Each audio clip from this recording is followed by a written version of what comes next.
किसान साथियों, आज की वीडियो में आपको बतलाने वाला हूँ राजमा की उन्नत सफल खेती आप कैसे कर सकते हैं और कौन कौन से महीने में हम इस फसल को लगा सकते हैं। साथ ही में किसान साथियों कुछ उन्नत वैरायटियों के बारे में बात करेंगे और साथ ही में आपको जो प्रति हेक्टेयर में जो आपको सीड की जो आवश्यकता पड़ने वाली है वो कितनी पड़ सकती है। साथ ही में आपको बुवाई किस तरीके से करनी चाहिए और जिससे कि हमें उत्पादन में वृद्धि मिल जाए, उत्पादन हमें ज्यादा मिल जाए। साथ ही में किसान साथियों, आज की वीडियो में संपूर्ण जानकारी देने वाला हूं, बुवाई से लेकर के कटाई तक संपूर्ण जानकारी इस वीडियो के माध्यम से।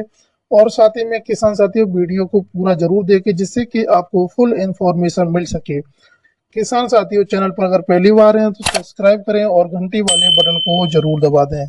तो किसान साथियों, वीडियो स्टार्ट करते हैं। राजमा की फसल को लगाने के लिए खेत की तैयारी कैसे करनी चाहिए।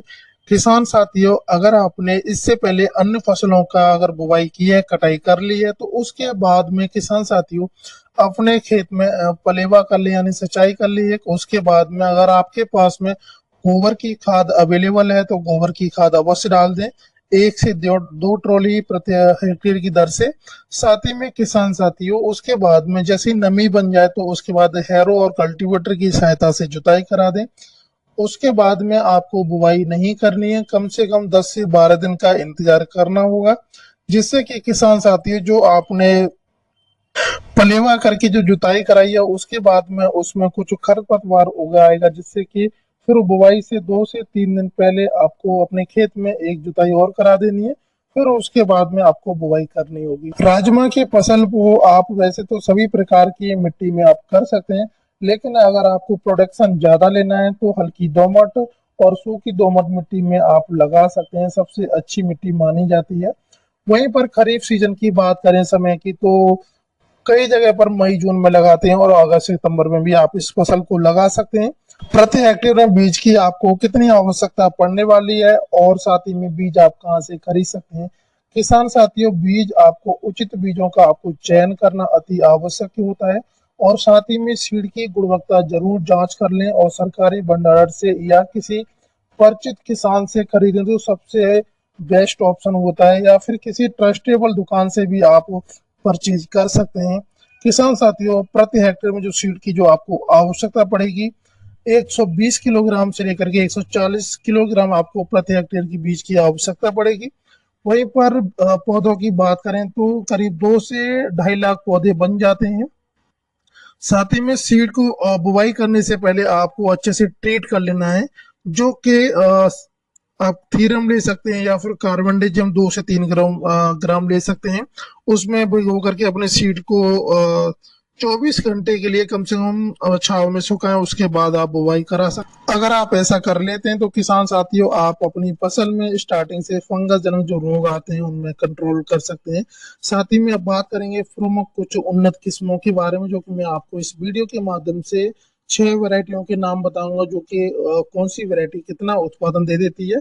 साथ ही में कितने दिन में पक करके तैयार हो जाती है हार्वेस्टिंग के लिए। क्योंकि किसान साथियों, मालवीय 15 की बात करें तो 115 से 120 दिन में ये वैरायटी तैयार हो जाती है हार्वेस्टिंग के लिए और प्रति हेक्टेयर 20 से 25 कुंटल प्रति हेक्टेयर उत्पादन निकल आता है। दूसरी वैरायटी करें बात करें तो मालवीर 137 आती है, जो कि 110 से 115 दिन में पकड़ के तैयार हो जाती है, उत्पादन 25 से 30 कुंटल निकल आता है।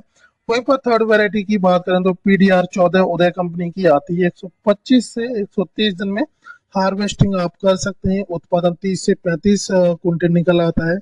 वहीं पर चौथी वैरायटी की बात करें तो VL 63 आती है और किसान साथियों 115 से 120 दिन में आप हार्वेस्टिंग कर सकते हैं, 25 से 30 कुंटल प्रति हेक्टेयर निकल आता है। वहीं पर आपको अमर कंपनी की जो वैरायटी आती है 120 से 125 दिन में हार्वेस्टिंग के लिए तैयार हो जाती है और उत्पादन 20 से 25 कुंटल निकल आता है। वहीं पर उत्कृष्ट वैरायटी को आप लगा सकते हैं, 130 से 135 दिन में तैयार हो जाती है हार्वेस्टिंग के लिए और उत्पादन की बात करें तो 25 से 28 कुंटल उत्पादन निकल आता है। किसान साथियों, अब बात करेंगे बुवाई हमें किस तरीके से करनी चाहिए। तो किसान साथियों, आपको बुवाई वैसे हम नॉर्मली हाथों की छिड़काव विधि के द्वारा बुवाई करते हैं, लेकिन अब तो बहुत सारी तकनीक आ गई है। अब मशीन के द्वारा बीज को ड्रिलिंग करा सकते हैं, बीज को बुवाई कर सकते हैं मशीन के द्वारा, जो कि आपको काफी मशीन से बुआई कराते हैं तो आपको काफी अच्छे फायदे मिल जाते हैं, जैसे कि खरपतवार निकालने में आसानी रहती है, या किसी भी रासायनिक दवा का स्प्रे करते हैं तो आसानी से स्प्रे कर सकते हैं। अगर आप मशीन के द्वारा बुआई कराते हैं किसान साथियों, तो आपको जो लाइन से लाइन की दूरी रखनी होगी 30 से 40 सेंटीमीटर रखनी होगी, और पौधे से पौधे का डिस्टेंस 10 सेंटीमीटर होना चाहिए। और गहराई की बात करें किसान साथियों, जो 5 से 6 सेंटीमीटर जाना चाहिए गहराई में, क्योंकि किसान साथियों अगर ज्यादा गहरा चला जाता है तो बीज को अंकुरित होने में बहुत थोड़ा सा समय लग सकता है, और उगने में या अंकुरित होने में 20 से 25 दिन भी लग सकते हैं। किसान साथियों बात करेंगे अब नेक्स्ट टॉपिक की, सिंचाई हमें किस तरीके से करनी चाहिए। अगर आपके खेत में जैसे कि स्प्रिंकलर की सुविधा है तो आप स्प्रिंकलर के द्वारा सिंचाई कर सकते हैं, या फिर नॉर्मल तरीके से आप सिंचाई कर सकते हैं आवश्यकता अनुसार। पहली सिंचाई आपको 1 महीने के बाद में सिंचाई कर देनी है, और दूसरी सिंचाई आपको जैसे ही 8 दिन की, जैसे 8 हफ्ते की फसल होती है तो उसके बाद में सिंचाई कर सकते हैं। साथ ही में किसान साथी थर्ड सिंचाई सबसे मोस्ट इम्पोर्टेंट होती है, क्योंकि उस समय हमारी जो फसल होती है वो फ्लावरिंग स्टेज पे होती है, तो उससे पहले आप अगर फ्लावरिंग स्टेज पे आप सिंचाई करते हैं तो बहुत ही आपको नुकसान हो सकता है किसान साथी। या तो आपको फ्लावरिंग आने से पहले सिंचाई करनी है फिर, या उसके बाद में सिंचाई करनी है। खाद प्रबंधन की बात करें किसान साथी, तो प्रति हेक्टेयर में आप कम से कम 2 पैकेट आप डीएपी ले सकते हैं, और 30 से 35 किलोग्राम पोटास। वहीं पर आप 2 पैकेट आप जिप्सम के ले सकते हैं, 80 से 90 किलोग्राम। साथ ही में इन खादों का आप ये प्रयोग कर सकते हैं बुवाई के समय। साथ ही में खरपतवार नियंत्रण की बात करें तो 1 से 2 बार आप निराई कर सकते हैं, उसके द्वारा आप निकाल सकते हैं।